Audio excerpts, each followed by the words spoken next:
بسم اللہ الرحمن الرحیم۔ قرآن مجید کو سمجھ کر پڑھا جائے یا بغیر سمجھے، ایک ایک حرف پر اس کے 10 نیکیاں ملتی ہیں۔ لیکن اس میں کوئی شک نہیں کہ قرآن پاک کے نزول کا مقصد اس کی تلاوت کرنا، اس کو سمجھنا اور اس پر عمل کرنا ہے۔ ہزاروں اور لاکھوں بچے قرآن پاک کی تعلیم حاصل کرتے ہیں، لیکن اس کو سمجھتے کتنے ہیں؟ الحمدللہ کہ تم نے قرآن مجید پڑھنا شروع کیا ہے۔ قرآن مجید کیا ہے؟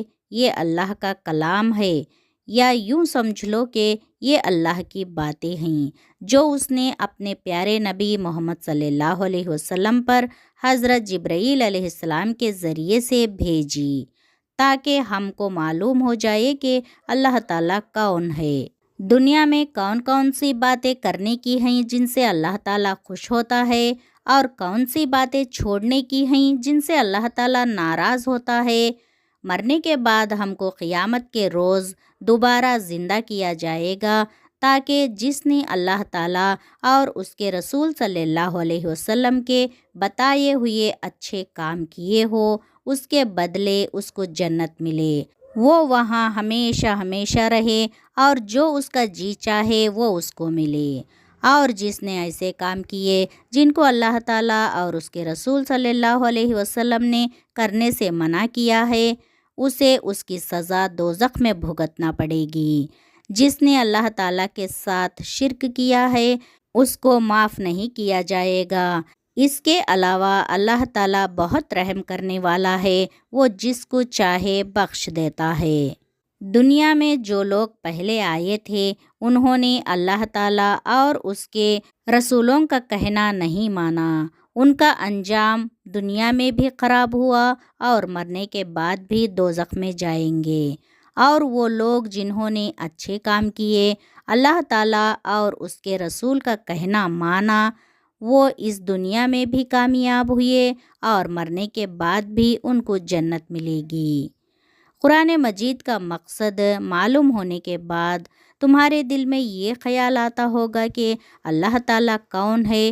سنو، اس کی ذات کا سمجھنا تو عقل کا کام نہیں ہے۔ اللہ تعالیٰ نے اپنے متعلق قرآن میں فرمایا ہے، اللہ تعالیٰ ایک ہے اور وہی عبادت کے قابل ہے، اس کی ذات میں اور اس کے کاموں میں کوئی شریک نہیں، نہ اس کی کوئی اولاد ہے نہ وہ کسی کی اولاد ہے، وہ آسمانوں اور زمینوں کا نور ہے، وہ ہمیشہ سے ہے اور ہمیشہ رہے گا، اس کو نہ نیند آتی ہے نہ اونگ۔ آسمانوں اور زمینوں میں جو کچھ ہے سب اسی نے پیدا کیا ہے، بغیر اس کی مرضی کے کوئی اس کے سامنے کسی کی سفارش بھی نہیں کر سکتا۔ جو کچھ ہونے والا ہے اور جو کچھ ہو چکا ہے سب اس کو معلوم ہے۔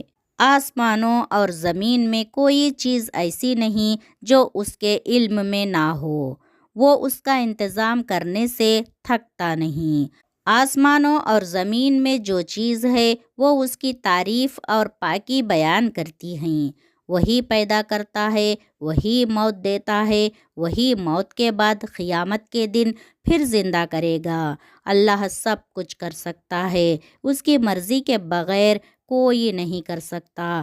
جہاں کہیں ہم ہوتے ہیں وہ ہمارے ساتھ ہوتا ہے، وہ ہمارے دلوں کی بات بھی جانتا ہے، وہی سب کو رزق دیتا ہے، جس کو چاہے تھوڑا، جسے چاہے بے حساب دیتا ہے، اسی کے اختیار میں ہے، جسے چاہے سلطنت دے، جس کی چاہے سلطنت چھین لے، جسے چاہے عزت دے، جسے چاہے ذلت دے۔ دنیا کی سب بھلائیاں اسی کے ہاتھ میں ہیں، وہی اولاد دیتا ہے، جسے چاہے بیٹے دے، جسے چاہے بیٹیاں، جسے چاہے دونوں اور جسے چاہے کچھ نہ دے۔ وہ کسی کو بھلائی دینا چاہے تو کوئی اس کو بدل نہیں سکتا، اور جو تکلیف کا مستحق ہوتا ہے اسے بدلنے والا بھی کوئی نہیں۔ اسی نے آسمان، سورج، چاند، تارے، زمین اور ان کے درمیان جو کچھ ہے سب کو ہماری خدمت پر لگا دیا ہے۔ اسی نے ہماری اچھی اچھی صورتیں بنائی، اس نے ہم کو اس لیے پیدا کیا کہ اس کی عبادت اور فرما برداری کرے۔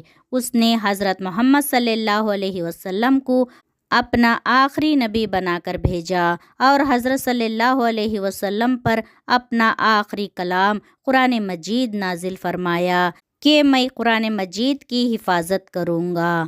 ہم کو بتایا ہے کہ ہم خود بھی قرآن مجید پڑھتے رہیں اور دوسرے لوگوں کو بھی سمجھاتے رہیں۔